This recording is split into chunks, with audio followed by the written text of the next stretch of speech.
दीपिका पादुकोण ने कटरीना कैफ पर लगाया चोरी का आरोप। दीपिका ने इंस्टाग्राम पर शेयर किया कटरीना का बर्तन धोने वाला वीडियो और कैप्शन में लिखा कि कटरीना ने उनका ये आइडिया चुरा कर पहले अपलोड किया। इस पर कटरीना ने भी रिएक्ट किया। टीवी पर आए छोटे नवाब तैमूर अली खान। लॉकडाउन के दौरान सैफ अली खान के टीवी इंटरव्यू के बीच उनके लाडले बेटे तैमूर अली खान सैफ के गोद में आ गए। इन्हें टीवी में देख टीवी एंकर रह गए सरप्राइज्ड। दरअसल सैफ वीडियो कॉन्फ्रेंसिंग के जरिए एक टीवी चैनल से बातचीत कर रहे थे। साउथ स्टार प्रभास के साथ दीपिका पादुकोण को कास्ट करना मेकर्स के लिए पड़ा महंगा। सूत्रों के मुताबिक दीपिका ने फिल्म के लिए मोटी रकम मांगी। रिपोर्ट्स है कि महांती फिल्म के डायरेक्टर नाग अश्विन दीपिका को एक प्रोजेक्ट में प्रभास के ऑपोजिट कास्ट करना चाहते थे। क्या मेकर्स दीपिका की डिमांड पूरी करेंगे, इस पर सवाल बना हुआ है। सारा अली खान ने अपनी मां अमृता सिंह के बारे में एक इंटरव्यू में किया इंटरेस्टिंग खुलासा। एक इंटरव्यू में मम्मी अमृता सिंह के बारे में बात करते हुए सारा ने बताया कि उनकी मां ने अपने 10वीं के बोर्ड एग्जाम्स में बिना किसी सवाल का जवाब दिए आंसर शीट पर लव अमृता सिंह लिख दिया था और एग्जाम हॉल छोड़कर चली गई थी। सारा ने आगे कहा कि आप खुद ही सोच लीजिए, उन्हें बिना किसी सवाल का जवाब दिए कितने नंबर मिले होंगे। लॉकडाउन पीरियड में शिल्पा शेट्टी ने उठाया झाड़ू और की साफ सफाई। इसका वर्कआउट गाइस, नीड नहीं आई है। गार्डन हो, घर हो, सफाई करो, इससे बेटर वर्कआउट नहीं हो सकता।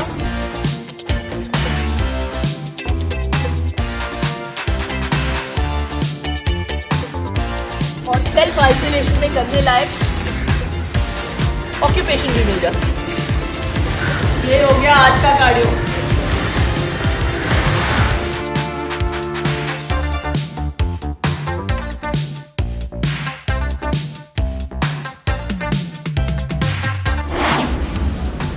फैंस रणबीर कपूर और आलिया भट्ट की शादी का बेसब्री से इंतजार कर रहे हैं और इसका सबूत है ये photo.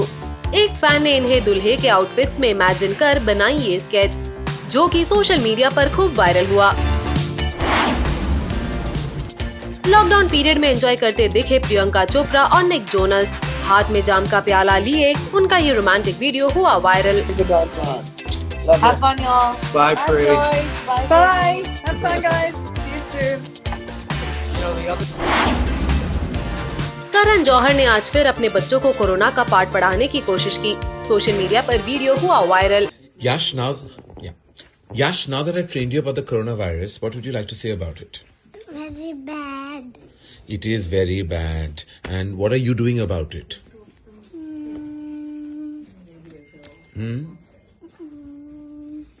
Playing. You're playing? That's what you're doing to fight the coronavirus? Well, I suppose everyone has their own ways. Hrithik Roshan ने आज फिर एक बार सोशल डिस्टेंसिंग पर एक वीडियो अपने सोशल मीडिया अकाउंट पर शेयर किया। हेलो बच्चों, आज मुझे आपकी मदद चाहिए। I really need your help. मुझे लगता है कि अब आप ही कुछ कर सकते हैं कोरोना को हराने के लिए। कुछ बड़े हैं ना, बस नाम के ही बड़े होते हैं। इन बड़ों को जगाना है और कोरोना को हराना है। इन बड़ों को समझाना होगा कि कोरोना वायरस से लड़ने के लिए घर से बाहर जाने में कोई बहादुरी नहीं है। घर पर रहकर लड़ना होगा, घर पर रहकर हिम्मत दिखानी होगी। मैं जानता हूं कि कुछ बड़े हैं जो किसी की नहीं सुनते, पर आपकी सुनेंगे। जब आप उन्हें समझाएंगे, जब आप उन्हें बताएंगे कि अगर उन्हें आपकी फिक्र है, आपकी फैमिली की फिक्र है,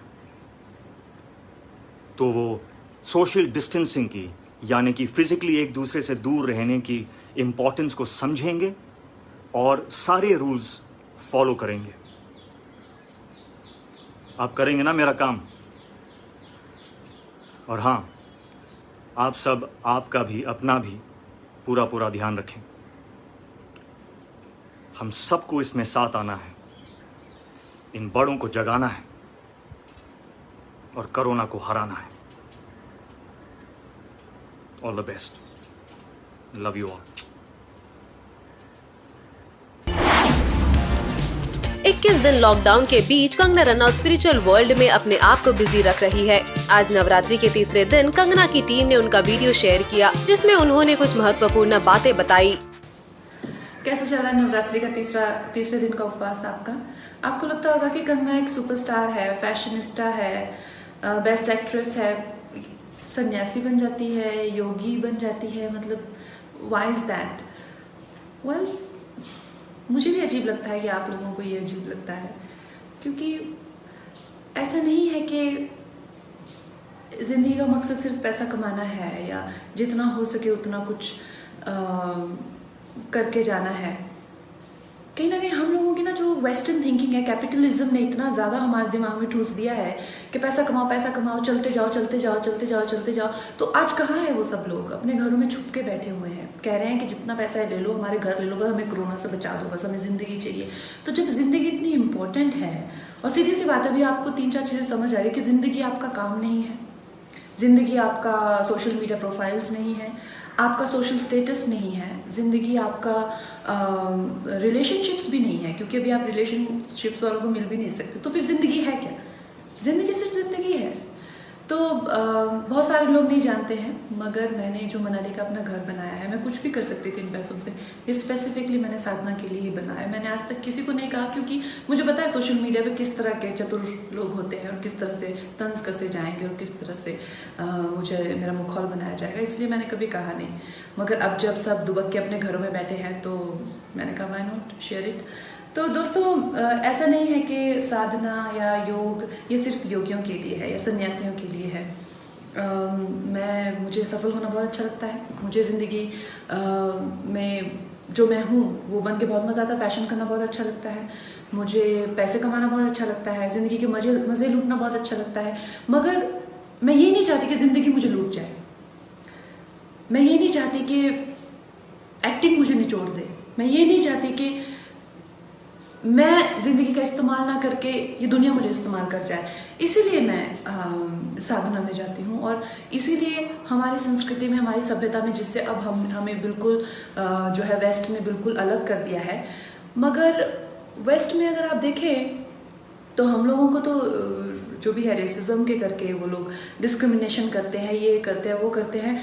मगर जब भी उनका खुद का मतलब आता है तो बड़े इजीली वो, चाहे वो योगानंदा हो या महर्षि महेश योगी हो या वो विवेकानंदा हो या वो सदगुरु हो, उनके पैरों में गिर जाते हैं। ये हमारे सबसे ज़्यादा जो प्रोफाउंड योगीज हैं, बाबा नीम क्रोली, आप देख लीजिए, जूलिया रॉबर्ट्स से, मडोना से, बीटल्स से,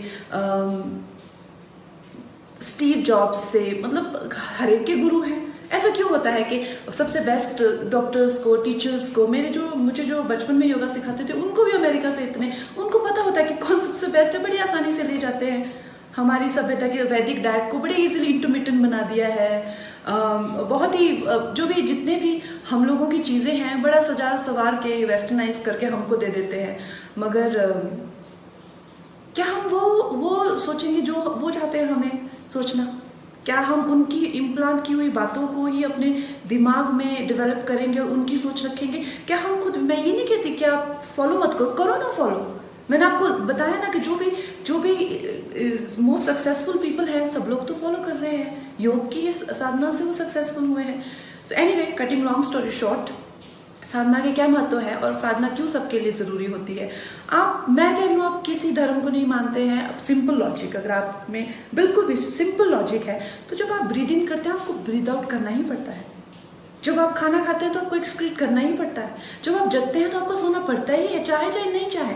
ऐसा थोड़ा ना है कि मैं नहीं सोना चाहूंगी तो मैं तो कहीं भी पास आउट हो जाऊंगी 2-4 दिन बाद। वो एक जरूरी है। तो इसी तरह जब हमारी कार्मिक ट्रांजिशंस होती हैं इस वर्ल्ड में, तो हमें उसको स्टेप बैक भी करना पड़ता है। मैं ये नहीं कहती कि मैं जितना मुझे चाहिए उतनी साधना कर पाती हूँ, मगर फिर भी जब जब मुझे मौका मिलता है मैं कोशिश करती हूँ कि मैं करूँ। और पुराने ज़माने में 14-15 साल के बच्चों को गुरुकुल भेज दिया जाता था, और चाहे वो राजा के हो, चाहे वो किसान के बच्चे हो, चाहे वो पंडितों के बच्चे हो, वो सब ज़मीन पे सोते थे, कृषि करते थे, बारिशों में गुरु की सेवा करते थे, मैथमेटिक्स सीखते थे, साइंस सीखते थे, म्यूज़िक सीखते थे। अच्छे 10-15 साल संन्यास लेके, योग लेके, उसके बाद छोटे छोटे जैसे हमारे एकादशी हो गया या हमारे क्या कहते हैं नवरात्रि हो गया, ये छोटे छोटे सेगमेंट से उसको रिफ्रेश करने के। तो अब क्या हमारी संस्कृति में चीज़ें ही नहीं है। छोटे छोटे बच्चों ने इंस्टाग्राम में अकाउंट बना के रखे हुए हैं, उन लोगों को अभी से फॉलोअर्स चाहिए। तपस्या का तो कोई मतलब कोई प्लेस ही नहीं रह गया है अभी। Right now I want to live my life. How will you live your life? You have no fuel to burn. वो गाड़ी के चल सकती है जिसमें कोई फ्यूल ही नहीं है। सो वेल आई थिंक कि हम लोगों को along with living life king size, we should also learn to be worthy of what we want. What say?